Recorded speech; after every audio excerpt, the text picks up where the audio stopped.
Pembuluh darah mulai dari pembuluh darah kepala sampai pembuluh darah ujung kaki itu akan dirusak oleh gula, namanya intoksikasi glukosa.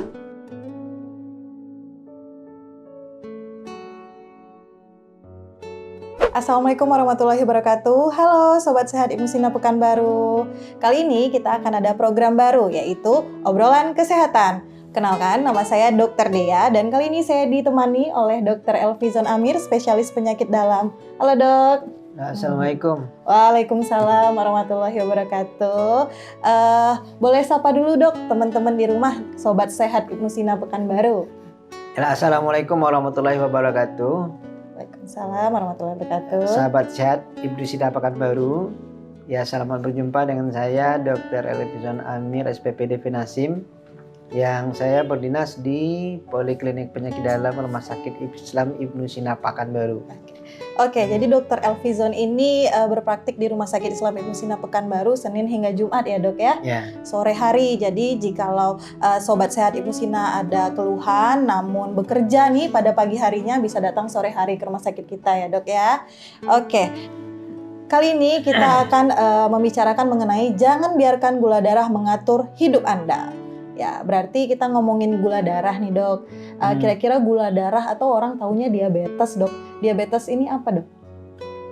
Iya, kalau diabetes itu di orang awam itu sering juga dikenal dengan sakit gula ya. Sakit gula. Kenapa? Karena memang pada seorang penderita diabetes itu kencingnya manis. Ya, makanya ini bisa kita buktikan dengan kencing di gurun. Nah, jadi kalau seorang pasien nanti kencing di gurun, maka nanti akan ada semut yang mengerumuninya. Bukti bahwa di kencingnya itu ada gula. Oke, berarti memang ada gula di kencingnya gitu ya dok ya? Nah, kenapa ada gula di kencingnya? Karena kadar gula darahnya yang tinggi. Ya, maka nanti sebagian dari gula itu akan dikeluarkan lewat kencing. Lewat kencing. Oke. Kalau tanda-tandanya dok, tanda-tanda orang pada penyakit diabetes ini apa dok biasanya? Kalau diabetes itu ya dia ibaratkan sebuah penyakit dengan muka 1000.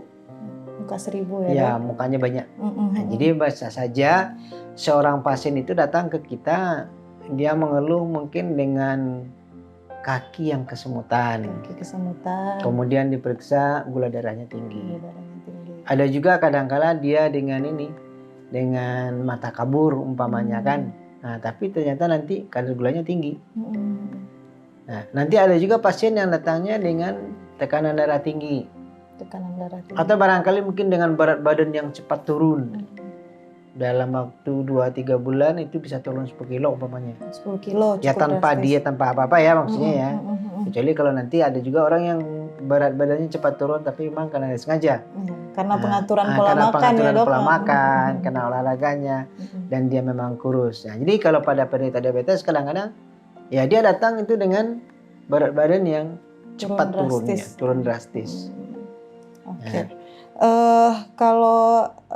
Kalau misalnya kan diabetes nih dok, gimana cara kita tahu kalau kita kena diabetes gitu dok? Kalau diabetes, sakit gula itu ya untuk mengetahuinya memang dengan melakukan pemeriksaan gula darah. Pemeriksaan ya. Biasanya yang kita periksa itu adalah gula darah puasa. Ya, kita puasa dari jam 10 malam sampai nanti pagi. Nah, kemudian pagi baru diperiksa gula darahnya. Habis periksa gula darah pertama ini, makan, kemudian puasa lagi 2 jam, dan setelah 2 jam nanti baru diperiksa ulang. Diperiksa ulang ya, berarti 2 kali pengecekan ya dok? Ya, 2 kali pemisahan. Apa ada pengaruhnya dok, pemeriksaan sebelum puasa atau setelah puasa ini dok? Ada bedanya. Kalau sebelum puasa itu biasanya akan lebih rendah. Kenapa? Kan karena sudah lama nih tidak makan. Ya kan? Dalam waktu jangka sekian 10 jam lamaan biasanya. Nah, maka kadar gula itu akan rendah. Nah, tapi nanti setelah makan, maka kadar gula kita akan naik. Nah, tentu akan beda kenaikannya pada pasien yang mengalami diabetes dengan pasien normal. Oh begitu. Jadi kalau misalnya gula darah tinggi, itu bisa terkena siapa saja dok? Apakah ibu hamil, anak-anak, orang dewasa, atau hanya golongan-golongan tertentu? Semua orang bisa kena sakit gula. Semua orang ya dok, Nah, semua orang ya sobat sehat. Ya, cuma akan ada faktor-faktor yang mempermudah seseorang itu sakit gula. Karena pada umumnya diabetes atau sakit gula ini adalah penyakit genetik, turunan. Jadi bukan orang yang tidak punya riwayat turunan dan kemudian dia tidak dapat sakit gula, ya bisa saja dia dapat. Tapi namanya sakit gula karena faktor lain. Faktor lain. Ya. Berarti anak-anak juga bisa terkena diabetes ya dok ya? Bisa. Ibu hamil atau yang lainnya berarti punya kemungkinan untuk terkena diabetes. Yeah. Nah, jadi bagaimana dok dengan adanya kemungkinan itu, bagaimana cara kita mengatasi agar diabetes itu nggak menghinggap nih di tubuh kita dok? Selain karena keturunan ya dok ya? Ya begini, kalau diabetes mellitus ya dia istilahnya ya dia tidak punya gigi antrek. Dia tidak punya mundur. Nah, jadi kalau dia sudah dapat, biasanya dia tidak bisa hilang lagi. Jadi caranya, terutama bagi orang-orang yang mempunyai riwayat keluarga dengan diabetes mellitus, maka ini bisa dicegah agar dia tidak mendapat diabetes. Nah, sebab kalau dia sudah dapat, maka dia kan tidak bisa mundur lagi ya. Nah, untuk bisa mencegah ini, maka yang perlu dilakukan adalah pengaturan makan dari awal.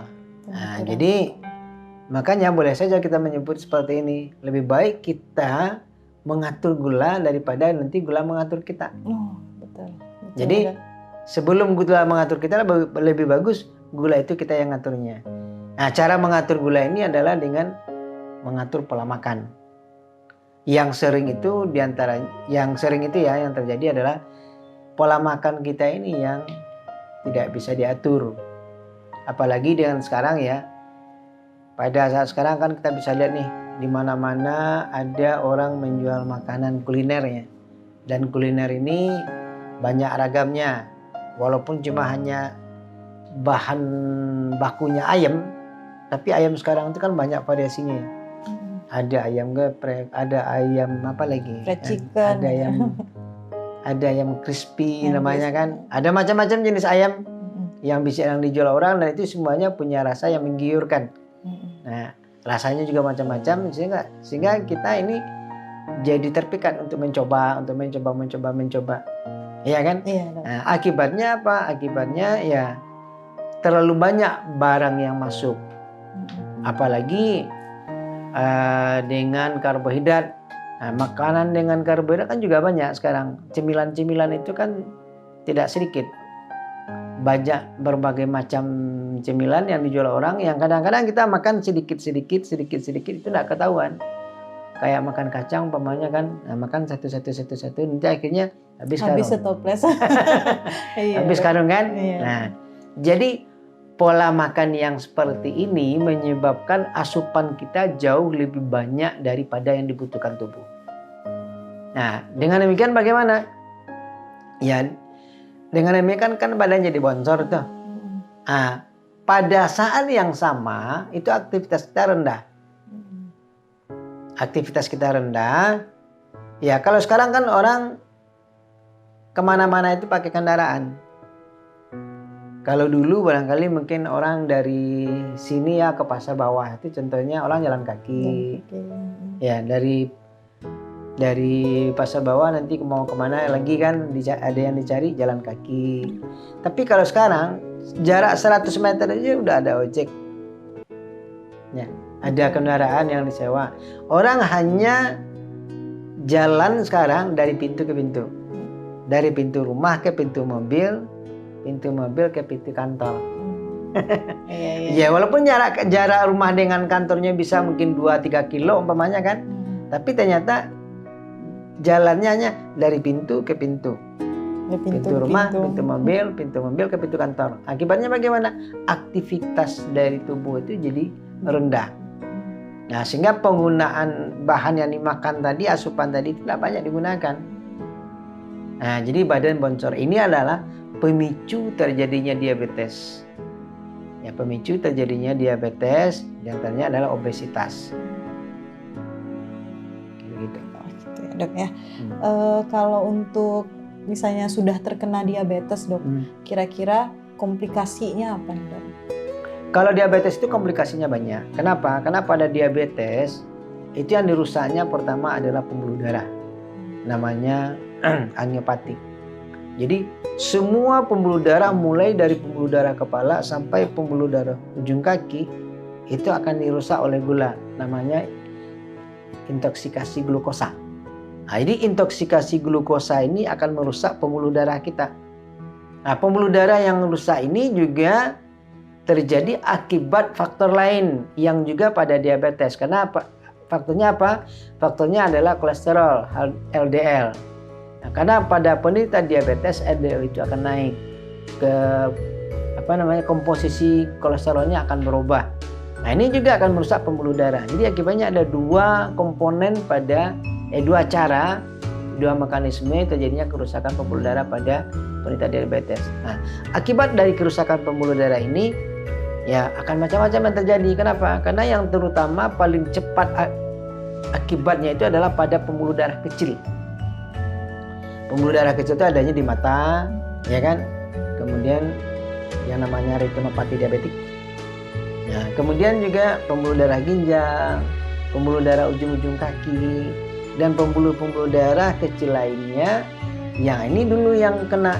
Nah, makanya orang-orang diabetes di awalnya kan akan merasakan adanya kaki yang mulai kesemutan, ya kan, kemudian adanya mata yang mulai agak kabur. Nah, dok. Kalau menurut masyarakat nih dok, ada yang bilang ada gula basah, ada gula kering. Nah, gimana nih dok tanggapan dokter dengan gula iya, basah? Gula basah, gula kering itu hanya pembagian di tengah masyarakat. Kalau di kedokteran itu gula diabetes ini ya. Diabetes ada diabetes tipe 1, diabetes tipe 2, kemudian diabetes tipe lain, dan diabetes gestasional. Kalau diabetes gestasional ini itu diabetes pada orang hamil. Nah, kalau diabetes tipe lain ini yang penyebabnya bisa macam-macam. Ya kan? Bisa karena infeksi pada pankreas dan lain-lain sebagainya. Dan ini bukan turunan. Nah, ya. Tapi kalau umpamanya diabetes tipe 1 dan diabetes tipe 2 ini memang ada faktor genetiknya. Nah, yang lebih besar pengaruhnya adalah pada diabetes tipe 1 itu kan faktor genetik. Nah, ini lalu bagaimana dengan adanya sakit gula basah, gula kering? Itu kan karena ada tampilan diabetes di tengah masyarakat. Ada penderita yang nanti ada tuka di kakinya, ya karena dia bernanah, ya kan. Kemudian akhirnya masyarakat mengatakan ya ini gula basah karena nanahnya banyak, ya nak, lukanya basah. Lukanya basah gitu. Ya. Tapi ada juga yang tadi penderita diabetes itu berat badannya dari gemuk jadi turun 10 kilo. Kering. Wah, gitu. Dia tidak ada lukanya, maka disebut orang gula kering. Itu kalau di masyarakat begitu. Kalau misalnya luka nih dok, apa benar kalau misalnya orang dengan diabetes lukanya susah sembuh? Benar. Iya, kenapa luka susah sembuh? Jadi ini tergantung juga dengan tingkat diabetesnya. Ya, kalau umpamanya pembuluh darahnya masih belum terlalu banyak rusak ya, kerusakannya belum parah, itu bisa cepat sembuhnya. Kenapa? Karena pada orang yang luka atau orang yang ada tuka itu kan yang mempercepat sembuh itu karena aliran darahnya masih bagus, pembuluh darahnya masih baik. Nah, jadi untuk adanya perbaikan pada luka, ya kan ada rekonstruksi oleh tubuh itu ya, membentuk kembali dagingnya, ininya semuanya, nah, kan butuh bahan baku ini kan disuplai nanti kan melalui darah. Nah, jadi ketika aliran darahnya masih bagus, suplainya masih bagus, sehingga lukanya akan cepat sembuh. Nah, tapi pada pembuluh darah yang sudah mulai banyak rusak, nah tentu suplainya ini akan terganggu. Akibatnya lukanya jadi lebih lama. Sementara kadar gula yang tinggi itu akan menyebabkan kuman menjadi lebih subur. Kuman jadi lebih subur aja jadinya, dok ya. Kalau misalnya ada keluhan dok, sering pipis malam hari, terpipis sering terbangun malam hari, apakah salah satu tanda dok untuk kita adalah penyakit diabetes gitu dok? Salah satu dari tanda diabetes memang sering kencing, tapi bukan hanya malam hari. Bukan hanya malam hari. Iya, dok. siang juga. Jadi kalau dia sering kencing, ya tapi bukan sering kencing itu lalu diabetes, bukan ya. Tapi salah satu gejala diabetes itu bisa sering kencing, tapi tidak bisa sebaliknya. Orang sering kencing nanti diomongin itu diabetes. Padahal, contohnya kan begitu. Iya. Tapi pada diabetes salah satu tandanya adalah sering kencing. Kita udah ngobrolin masalah penyakit-penyakitnya, gejala dan tanda nih dok. Gimana nih dok cara menanganinya untuk diabetes ini atau pengobatannya gitu dok? Kalau pengobatan diabetes itu memang dengan obat-obat, tapi ada 3 pola yang harus diikuti sebenarnya. Pertama, pengaturan makan. Nah, ini yang agak sulit. Kenapa? Karena pada penderita diabetes, dia itu sering lapar. Nah, akibatnya dia akan lebih banyak makan, sering makan. Padahal makannya ini yang harus kita kontrol. Sesuai dengan kebutuhan, jangan berlebih.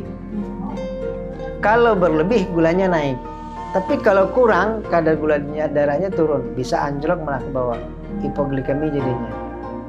Nah, lalu bagaimana? Makannya ini diatur sesuai dengan kebutuhan. Jadi berapa jumlah takarannya tergantung nanti bentuk tubuh seseorang.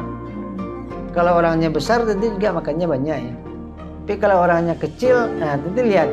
Yang penting adalah dia sebenarnya bisa diatur, ada hitungannya. Jadi yang penting dijaga adalah berat badan tetap normal. Nah, berat badan normal ini kan tinggi badan dikurang 100, itu berat badan normal. Nah, berat badan ini tetap normal. Nah, ini yang dijaga. Caranya atur makannya diatur sehingga tidak melebihi kebutuhan. Nanti ada hitung-hitungnya, bisa konsul nanti pada ahli gizi. Nah, jadi jumlahnya ini diatur. Nah, terutama yang diatur itu adalah makanan yang mengandung karbohidrat. Nah, contohnya nasi ya dari beras, jagung, terigu, kemudian umbi-umbian, itu kan semuanya karbohidrat. Karbohidrat ini hasil pencernaannya yang terakhir itu kan glukosa.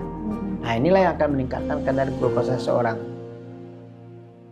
Nah, ini yang pertama, atur makan. Kemudian yang kedua, ya olahraga. Aktivitas harus diperbanyak. Olahraga harus cukup. Olahraganya pada diabetes ada 4 macam. Bisa lari, senam, renang, atau sepeda. Nah, ini yang dirutinkan sehingga kalori itu kan bisa terpakai dia, tidak numpuk. Dan ketiga baru dengan obat. Jadi obat ini sudah pilihan yang terakhir ini. Pilihan terakhir. Kalau nanti dengan atur makan, dengan olahraga yang teratur, ternyata kadar gula darahnya masih tinggi, nah, maka kita berikan obat. Kita berikan obat gunanya untuk mengontrol agar gula darahnya tidak naik.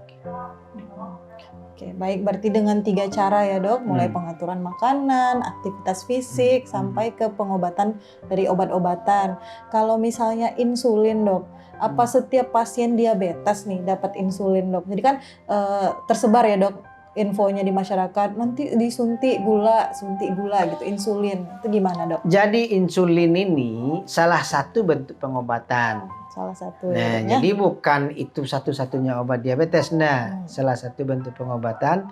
Kalau umpamanya dengan obat makan yang kita berikan ternyata tidak banyak pengaruh. Kita sudah berikan obat 3 double umpamanya kan. Ada glimepiride-nya, ada metformin-nya, ada karbosin umpamanya. Udah triple obat kita berikan tapi gulanya tidak terkontrol. Maka biasanya kita bantu dengan insulin. Jadi kita harus mencegah lah ya dok sampai ke tahap itu. Iya, kita menjaga agar kadar gula darahnya itu tidak naik. Terkontrol. Ya, terkontrol. Kalau misalnya sampai buta gitu dok, Ada nggak dok yang sakit gula sampai bisa buta? Ada. Masalahnya kalau pada penderita diabetes, pertama kan jadi katarak dia dulu. Ada yang itu yang paling banyak ya, pada penderita diabetes kataraknya lebih awal datangnya. Kemudian juga penyakit lain pada mata bisa, contohnya seperti retinopati diabetik, itu kerusakan saraf pada mata. Nah, dan juga nanti bisa kerusakan pembuluh darah pada mata. Kenapa? Karena mata tadi kan pembuluh darah kecil. Nah. Iya dok. Kalau stres dok, ada pengaruhnya nggak dok sama sakit gula? Stres ada juga pengaruhnya pada diabetes, tapi ya yang lebih banyak yang tadi itu pengaruhnya. Kalau stres bisa saja orang stres, malah kadang-kadang orang stres ini nggak mau makan dia kan. Nggak mau makan. Ada juga yang banyak makan dok. Ada juga yang banyak makannya. Jadi pengaruh sih pengaruh, tapi nggak terlalu banyak. Nggak terlalu banyak. Oke deh, berarti udah disimpulkan ya Sobat Sehat Imusina bahwa penyakit gula adalah penyakit yang bisa keturunan atau bahkan yang didapat dari makanan atau kurangnya aktivitas. Salah satu gejala dan tandanya tadi ada yang pipis sering ya dok, sering makan gitu ya dok. Ada juga yang bisa ke mata, ke tangan, ke kaki, ataupun ke organ lainnya gitu mungkin ya dok. Untuk pengobatannya ada 3 sebenarnya, bukan hanya obat-obatan tapi bisa dicegah ya dok dengan pengaturan pola makan, aktivitas fisik dan obat-obatan. Oke, baiklah Sobat Sehat Imusina Pekanbaru, kita sudah dapat banyak manfaat dan informasi dari Dr. Elvizon, spesialis penyakit dalam Vinasim, yang kali ini dokternya berpraktik di rumah sakit kita di sore hari. Jadi jangan lupa Bapak dan Ibu, Sobat Sehat Imusina, kalau misalnya terkena penyakitnya kita insya Allah enggak ya, sehat-sehat semua ya, bisa datang di sore hari. Kalau sedang bekerja pagi harinya bisa sore hari ke rumah sakit kita. Dan jangan lupa stay tune di media sosial kita yang ada di bawah sini. Sampai bertemu lagi. Assalamualaikum warahmatullahi wabarakatuh. Waalaikumsalam warahmatullahi wabarakatuh.